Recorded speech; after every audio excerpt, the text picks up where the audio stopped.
నమస్తే welcome to AP express news.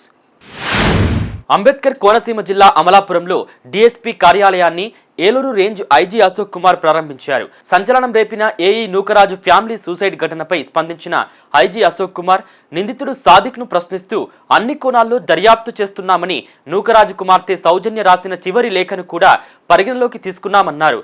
నిందితుడు సాదిక్ పై రకరకాల రూమర్స్ వస్తున్నాయని, వాటన్నింటినీ విచారణ చేసి నిగ్గు తేలుస్తామన్నారు. అంబేద్కర్ కోనసీమ జిల్లా ముమ్మిడివరంలోని ఓ ఇంట్లో భారీ చోరీ జరిగింది. బొక్కవారిపాలెంలో ఓ ఇంటి తలుపులు పగలగొట్టి దుండగులు 1.20 లక్షల నగదు, వెండి వస్తువులు అపహరించారు. పోలీస్ స్టేషన్కు కూతవేటు దూరంలోనే ఉన్న ఇంట్లో చోరీ జరగడం స్థానికంగా చర్చనీయాంశంగా మారింది. దొంగలను పట్టుకునేందుకు రంగంలోకి దిగిన పోలీసులు పరిసర ప్రాంతాల్లోని సీసీ కెమెరాల ఫుటేజీలను పరిశీలిస్తున్నారు. ఉమ్మడి అనంతపురం జిల్లా కళ్యాణదుర్గం నియోజకవర్గంలో తాగునీటి పథకాల పర్యవేక్షణ లోపంతో ప్రజలు నీటి ఎద్దడిని ఎదుర్కొంటున్నారని, సమస్య పరిష్కారానికి అధికారులు తక్షణ చర్యలు చేపట్టాలని కాంగ్రెస్ పార్టీ నాయకులు కోరారు. ఈ మేరకు నియోజకవర్గ ఇన్ఛార్జ్ రామ్ భూపాల్ రెడ్డి ఆధ్వర్యంలో నాయకులు స్థానిక ఆర్డీఓ కార్యాలయంలో ఆర్డీఓ వసంతబాబుకు వినతి పత్రం అందజేశారు. గుంటూరు ఛానల్ను పర్చూరు వరకు పొడిగించి నీటి సమస్యను పరిష్కరించాలని డిమాండ్ చేస్తూ నల్లమడ రైతు సంఘం పిలుపు మేరకు రైతులు పర్చూరులో సంపూర్ణ బంద్ శాంతియుతంగా నిర్వహించారు. వీరి ఆందోళనకు పర్చూరు బార్ అసోసియేషన్ సభ్యులు మద్దతు ప్రకటించి కార్యక్రమంలో పాల్గొన్నారు. వ్యాపార సముదాయాలు సైతం స్వచ్ఛందంగా మూసివేసి రైతుల ఆందోళనకు సంఘీభావం తెలిపారు. గుంటూరు జిల్లా పెదకాకానిలోని గంగా బ్రహ్మరాంబ సమిత మల్లేశ్వర స్వామి ఆలయంలో ఈ నెల 14వ తేదీన అమ్మవారి తాలిబొట్టు చోరీ చేశారని, తాము ఫిర్యాదు చేసే వరకు దేవాలయ అధికారులు, కమిటీ సభ్యులు ఎవరూ కంప్లైంట్ ఇవ్వలేదని అంబటి మురళీకృష్ణ ఆరోపించారు.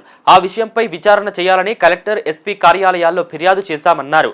అమ్మవారి మంగళసూత్రం దొంగతనం జరిగితే శ్రావణ శుక్రవారం వరలక్ష్మి వ్రతం ఎలా చేశారని ప్రశ్నించారు. పూజారులు తలా కొంచెం వేసుకుని తాలిబొట్టు చేయించమని పంచాయతీ చేయడం దారుణమన్నారు. ఎస్సీ, ఎస్టీ సబ్ప్లాన్ నిధుల విడుదల చేసి దళిత, గిరిజనుల సంక్షేమానికి వినియోగించాలని కడప జిల్లా సిపిఐ కార్యదర్శి చంద్ర డిమాండ్ చేశారు. కడప కలెక్టరేట్ ఎదుట దళితుల హక్కుల పోరాట సమితి ఆధ్వర్యంలో ధర్నా నిర్వహించారు. దళితుల సమస్యలు పరిష్కరించాలని డిమాండ్ చేశారు. పిఠాపురం పట్టణంలోని ఎస్ఆర్ ఫంక్షన్ హాల్ నిర్వహణతో తమకు, పరిసర ప్రాంత ప్రజలకు ఇబ్బందులు ఎదురవుతున్నాయని పెదిరెండ్ల రంగా కళ్యాణ్ కుమార్ చేసిన ఫిర్యాదు మరోసారి చర్చనీయాంశంగా మారింది. ఫంక్షన్ హాల్ వద్ద అధిక పార్కింగ్, సౌండ్ సిస్టమ్, పారిశుద్ధ్య సమస్యలు ఉన్నాయని మున్సిపల్ అధికారులకు, పోలీసులకు ఫిర్యాదు చేశారు. ఫంక్షన్ జరిగిన ప్రతిసారి తమ ఇంటి ముందు పార్కింగ్ చేయడమే కాకుండా ప్రశ్నించినందుకు తమ కుటుంబ సభ్యులపై దాడులు చేస్తున్నారని కళ్యాణ్ తెలిపారు. కర్నూలు జిల్లాలో కుల వివక్షతను నిర్మూలించాలని కుల వివక్ష పోరాట సమితి ఆధ్వర్యంలో చేపట్టిన కలెక్టర్ కార్యాలయం ముట్టడి రసాభాసగా మారింది. కలెక్టర్ కార్యాలయం గేటు వద్ద ఆందోళన చేస్తున్న ఆందోళనకారుల వద్దకు అధికారులు రాకపోవడంతో ఆగ్రహించిన వారు కలెక్టర్ కార్యాలయ గేట్లను తెరుచుకుని కలెక్టర్ కార్యాలయంలోకి వెళ్లారు. కలెక్టర్ ఛాంబర్ ముందు బైఠాయించి నిరసనకు దిగారు. పోలీసులు ఘటనా స్థలానికి చేరుకుని ఆందోళనకారులను అక్కడి నుంచి పంపేశారు. కర్నూలు జిల్లా గోనెగండ్లలో రీసర్వేలో రెవెన్యూ అధికారుల నిర్వాకం, 2 ఎకరాల భూమి కబ్జా గురించి 122 సార్లు ఫిర్యాదు చేసినా అధికారులు పట్టించుకోలేదు.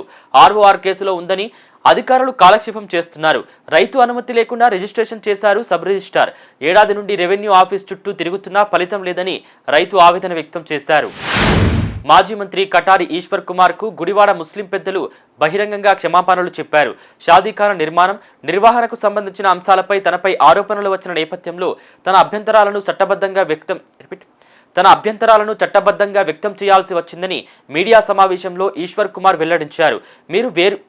మీరు వేరు కాదు, మేము వేరు కాదు, మనమంతా గుడివాడ బిడ్డలమే. గతాన్ని అక్కడితో వదిలేద్దాం, సోదరభావంతో కలిసి ముందుకు సాగుదాం అని అన్నారు. న్యాయస్థానాన్ని ఆశ్రయించడం వ్యక్తిగత శత్రుత్వానికి సంకేతం కాదని, తన హక్కులు, గౌరవాన్ని కాపాడుకునేందుకే చట్టపరమైన మార్గాన్ని ఎంచుకున్నానని వివరించారు. పల్నాడు జిల్లా సావల్యపురం మండలం పొట్లూరు గ్రామంలో పోలీసులు కార్డన్ సర్చ్ నిర్వహించారు. నరసరావుపేట డీఎస్పీ హనుమంతరావు ఆధ్వర్యంలో 60 మంది పోలీసులతో విస్తృతంగా తనిఖీలు చేశారు. ఈ సందర్భంగా సరైన ధృవపత్రాలు లేని 51 బైకులు, 2 ఆటోలను సీజ్ చేశారు.